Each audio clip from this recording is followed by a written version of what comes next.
You don't hear screaming at first. You hear boots, leather soles slapping on stone, dozens of them, echoing through the narrow parish streets. You're already running. Your cloak is soaked, but not with rain, with sweat. Your lungs burn. Somewhere behind you, steel crashes against wood as doors are kicked in. Brothers dragged from their beds, shackles snapping closed. You were warned this might happen. You just didn't think it would happen like this. You cut hard left into an alley. A familiar symbol is scratched onto the wall, barely visible unless you know where to look. You press it. Stone shifts. A hidden passage opens. You disappear underground. The tunnel smells of mold and salt water. Torchlight flickers across the carved stones and worn prayer markers. These routes were built decades ago. Secret arteries beneath the city, memorized for days like this. You hear shouting above, orders being barked. You push harder. Every step feels louder than the last. You bust back into the open air near the docks. Ships are already pulling away. Dozens of brothers stand waiting, faces pale, armor half-fastened, eyes wide. One of them grabs at your shoulder. "We have room, hurry!" You sprint. The boat rocks as you jump on board. Oars hit water. And for one breathless moment, you think you made it. Then, impact. A hot punch slams into your back. You stumble forward. Your hands hit the deck. There's a crossbow bolt buried in your ribs, and your legs give out. You collapse beside the others as the lake laps against the hull. You taste iron. Footsteps approach behind you, slow and deliberate. A shadow blocks the morning sun. You look up and see Philip IV, King of France, standing over you, surrounded by soldiers. He smiles. "Well," he says quietly, "that's don't forgive themselves." He straightens and turns away. Blood spreads beneath you as the boat drifts. Your brothers are being dragged back to shore. Chains are already waiting. Your vision tunnels, your breathing slows, and that's when you realize this isn't an arrest, it's an extermination.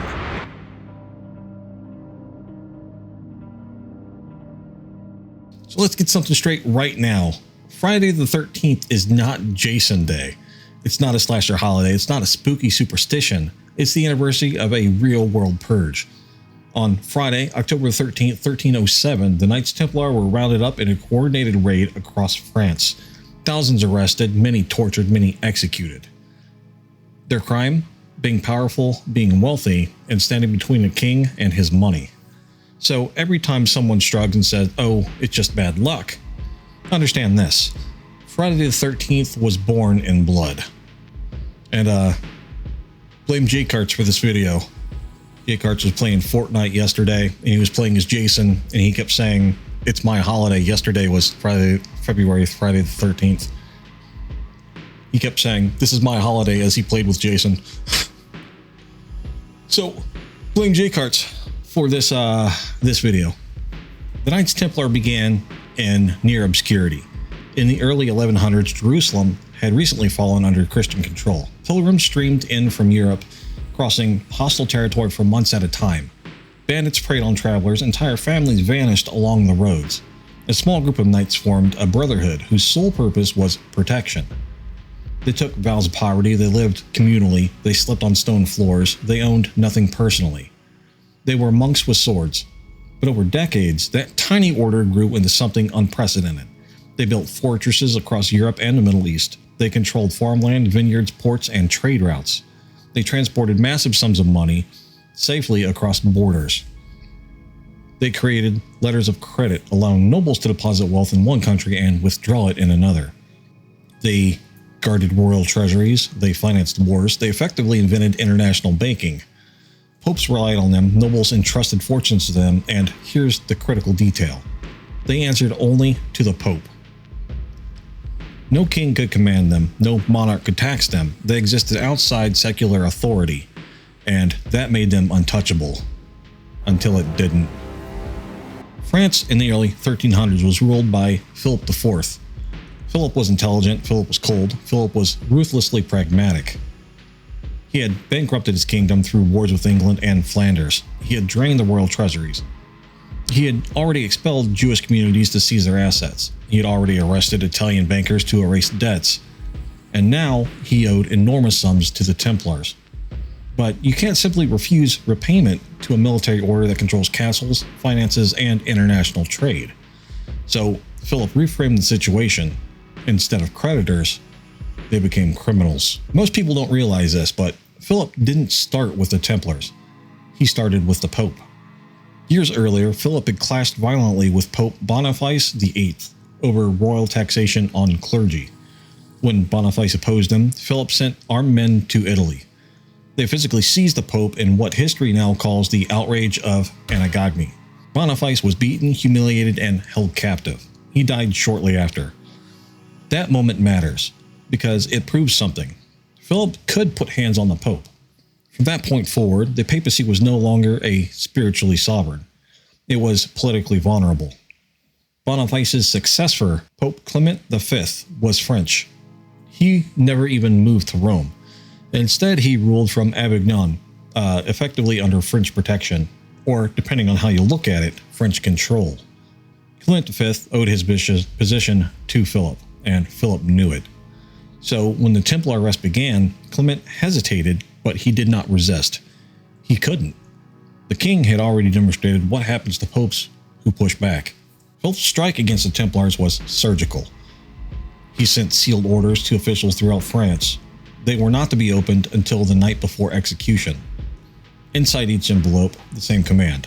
At dawn on Friday, October the 13th, arrest every Templar. Confiscate their property, seize their records, prevent communication between prisoners, interrogate immediately. Royal troops were quietly stationed near Templar commanderies days in advance. Then, in a single morning, doors were kicked in across the kingdom. Men were dragged from beds. Brothers were shackled in courtyards. Even Jacques de Molay, Grand Master of the Order, was arrested while attending a funeral in Paris. No warnings, no resistance, no escape.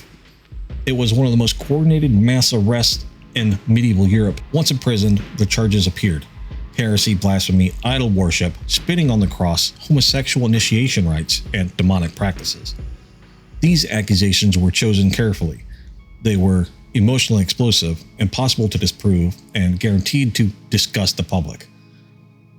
There was no physical evidence, no artifacts, no eyewitnesses outside of torture chambers. Philip didn't need proof. He needed confessions. Templars were tortured systematically, not symbolically, not lightly. Their joints were pulled apart on racks.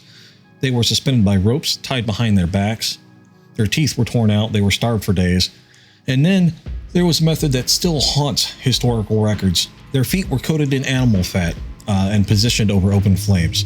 The fat caused the fire to cling. Heat rose slowly, skin blistered, muscle softened, and in many cases, flesh separated from bone.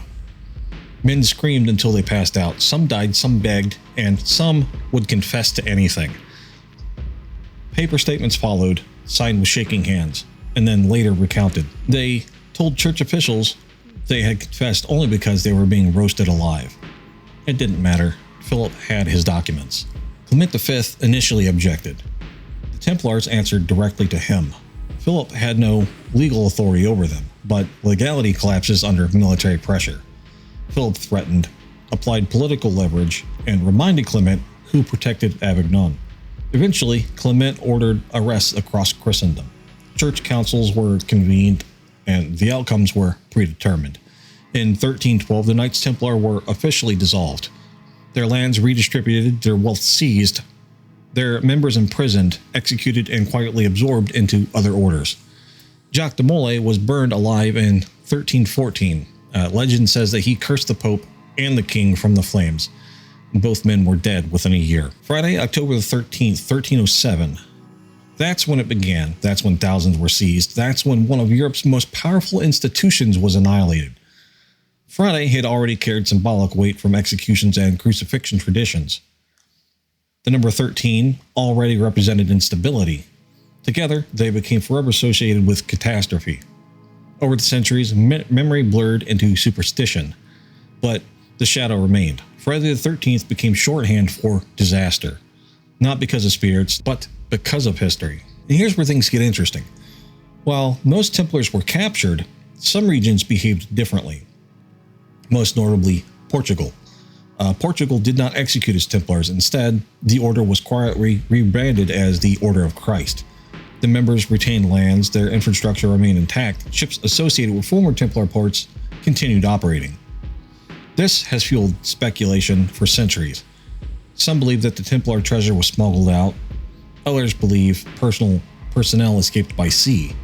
There's even a popular claim, often repeated in documentaries, we're looking at History Channel here, that Portugal translates to Port of the Grail. You can kind of hear that in the name. I don't know how true that is. Like I said, we're looking at History Channel for that exact theory. Linguistically, that's almost certainly false, but symbolically it's stuck, because Portugal became the one place where Templars survived in any recognizable form.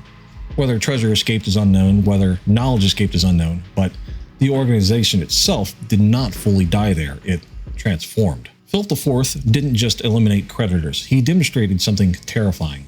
If you control the military, the courts, and the church, you can erase anyone. Call them heretics, force confessions, let institutions legitimize the purge, and history will eventually forget. He turned debt into criminality, power into righteousness, murder into legality, and it worked. Friday the 13th is not ancient, it's modern. It is a template. Label a group dangerous, accuse them of unspeakable acts, force testimony, destroy reputation, seize assets, erase them. Philip didn't just kill Templars, he wrote a playbook. So no, Friday the 13th is not Jason's Day. It isn't about spooky vibes. It isn't broken mirrors and bad luck. It's the anniversary of a state-sponsored extermination. It's the memory of brothers dragged from beds, of men screaming while fire climbed their legs, of a king eliminating his creditors, of a pope who had already learned what happens when you resist. Friday the 13th was born in blood, not cinema, not superstition, but history. So there you go. Thanks for looking into the exact history of Friday the 13th with me. If you enjoyed this video, stick around, check out more. I appreciate it. We're going to get back into more story stuff. Less drama stuff. My life is full of enough drama right now with the paranormal Pomeranian, and all that crap going on. But yeah, we're going to get back into stories. Yeah, you want to help out the channel? Always watch more videos. I appreciate that. Consider becoming a member. There are some members only videos that are just me really playing guitar at the moment. I'm terrible with member stuff, so that's not don't do it if you don't absolutely want to do it. But you want to support the channel more directly, check out the merch bar down below. You can always pick yourself up something cool. You can always also hit up the PayPal link in the bio. I appreciate that. It goes to helping out the channel directly. More so now than others, as I'm looking for legal help with the copyright strike and all that. So yeah, anyways guys, thank you so much for watching, and I will see you next time. Peace out. Royal ink on a secret slate. Whispers in the hall, open up the gate. Helmets on hooks, swords by the bed. Boots in the stairwell, steel in the dread. Horses in the square, still as a hell breath. Orders in the dark, sign with their death. Gold on the table, cross on the wall. One man's power needs one more fall. It's Friday the 13th. Hear the towers fall. You can burn the flesh, but you can't kill the call. Hey, write your lies in Latin. Dress your fear in crowns. Templar flame keeps rising. You can't drag it down.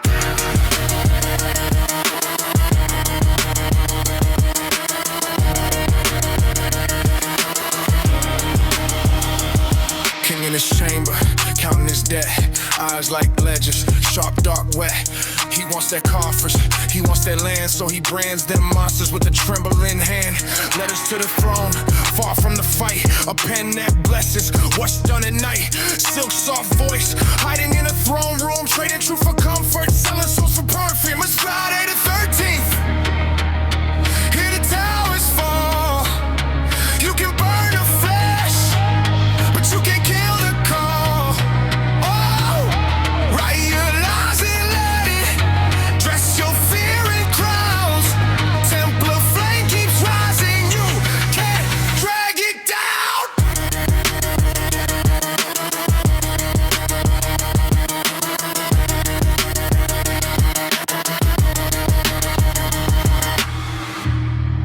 on the neck, fire in the sky, curse all your kingdom, last battle cry. Yeah, stones drink smoke, ash bites air. You can crush your banner, but the legend stays there.